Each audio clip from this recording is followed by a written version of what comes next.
Почитувани, последните изјави кои доаѓаат од Софија ги демантираат манипулациите и лагите на Ковачевски и неговата влада. Катадневно пристигаат бугарски шамари за владата на Ковачевски. Имено, така наречениот француски предлог, што Ковачевски сакаше да го прикаже како големо достигнување на дипломатијата, всушност е голем дебакал за Македонија.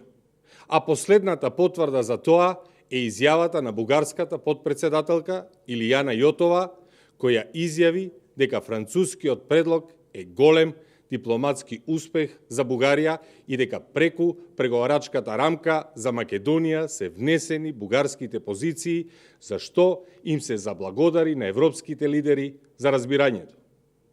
Со други зборови, Јотова потврди дека дипломатијата, предводена од Османи, го преспала периодот. Дозволила Бугарија да ги наметне своите ставови и да однесе целосна меѓународна победа. Затоа фаците на Ковачевски и на неговата екипа се скиселени, а во Бугарија ликуваат. Уште еден удар, односно демант на лагите на Ковачевски и неговата влада, доаѓа од бугарскиот политичар Илхан Кјучук. Додека нашата влада лаже дека сме отпочнале преговори, Кјучук им порачува дека преговорите нема да почнат се дори не е исполнет еден услов клучен за Бугарија, а тоа е внесувањето на бугарите во македонскиот устав. Токму тоа е причината поради која граѓаните гласно се противеа на ваквата рамка, затоа што за Македонија се прават лоши преседани, се наметнуваат услови надвор од копенхашките критериуми и се наметнуваат бугарски диктати кои бесконечно ќе ги одолговлечуваат преговорите. Ваквата катастрофална позиција Ковачевски и неговата влада ја прифати за да има фотосесија и да може да зборува за некаков имагинарен почеток на преговори. Од истиот бугарски политичар Кјучук, кој патем е известуваш за Македонија, пред една недела дојде уште еден шамар за владата на Ковачевски. Кјучук ја демантираше владата која упорно тврди дека историските теми не се дел од преговарачката рамка. Бугарскиот политичар јасно им порача дека историјата не само што не е турната под килим, туку е дел од преговарачката рамка за Македонија. Односно, она кое што ВМРО, ДПМН и експертите го говореа, дека комисијата ќе биде алатка на Бугарија преку која ќе ја доведе Македонија или да добива ново и ново вето или да прифаќа асимилаторски диктати. Конечно, само пред неколку дена дојде уште еден шамар и демант за владата на Ковачевски.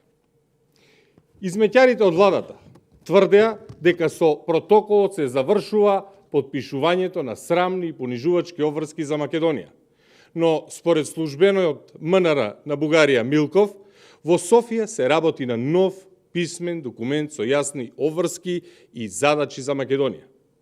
Очигледно, како што говори самиот Милков, во СДСМ нашле досега невиден партнер за соработка, а тоа во превод значи досега не нашле вакви бескичмењаци што се подготвени сите бугарски барања да ги прифатат за некој ден повеќе на власт и некој тендер повеќе во джеп. Ова мора да престане. СДСМ и Ковачевски треба да се охрабрат и да прифатат соочување со народот.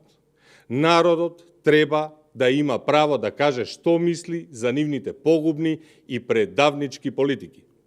СДСМ бегаат на секој начин од своите граѓани.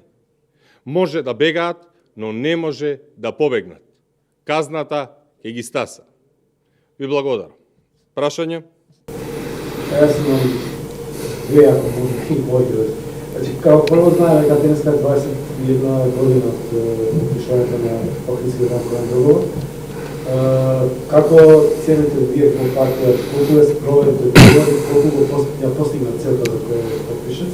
И второ, устави прашање за истиот ден на голема манифестација, која ќе кошта околу 100.000 евра, според информациите, а тие пари се точат за концерт, за пеачи, за за неефективни работи. Така е. Ви благодарам. Најпрвен факт е дека рамковниот договор овозможи мир, но она што не можеше да се предвиди дека рамковниот договор ќе го сокрива и рамковниот договор не можеше да го предвиди криминалот на Дуи кој што се случи веднаш после него. 20 години една иста политичка елита да го краде собствениот народ. И денеска гледате дека албанците подеднакво живеат несреќно како и македонците. Македонија има рамковен договор, ама нема европска иднина. Има рамковен договор, ама Тетово нема вода за пиење. А Рачиново нема канализација. Македонија има рамковен договор, ама младите албанци и младите македонци се иселуваат. И тоа е поразот на оваа власт. И ако тргнеме од ова, ќе видиме дека нема простор за славење, туку има простор за одговорност. А кога станува збор за прославата на денешниот ден, која што, како што рековте, ќе чини стотици илјадници евра ненаменски потрошени пари, сметаме дека и народот тоа гледа, станува збор за прослава која е приватна и која што е прослава на Дуи. И не ја чувствуваат како своја ниту албанците, ниту македонците. Како што реков, тоа е прослава на Дуи во пресрет на изборите во Тетово. И никако приватните журки на Груби нема да допринесат за подобар живот ниту на албанците, ниту на македонците. Оваа прослава, каде што ќе бидат потрошени стотици илјади евра, еве и вие знаете, јавноста знае, ќе организира фирма која е милионски донатор на Дуи во изминативе години. Фирма која што се занимава се од печатење на свидетелства, кои што воедно, еве, се уште ги немаат. Нашите ученици се уште немаат добиено свидетелства, кои што се занимаваат со печатење на книги, па се до, еве, гледаме до организатор на партиски забави како оваа. Уште еднаш за крај, партиските забави на Дуи и на Груби нема да допринесат за подобар живот во Македонија. Не е време за славење, време е за одговорност. Едно прашање што спомнавте, Руски во текот на вчерашниот ден се потврди дека во Република Македонија нема мајмунски сипаници.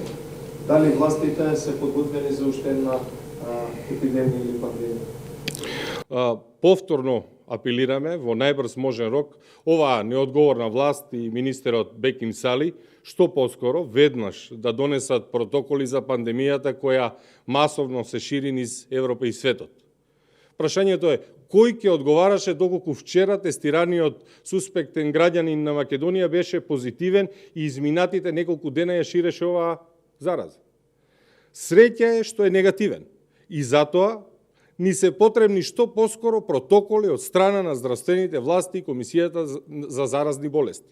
Не сме повторно да ни се случи сценариото како со ковид пандемијата, каде што Македонија видовме дека е земја со најмногу починати на милион жители, каде што касневме со протоколи, доцневме со вакцинација, имавме безброј здравствени пропусти. Затоа уште еден повик и апел до оваа неодговорна власт веднаш да се зафатат со работа.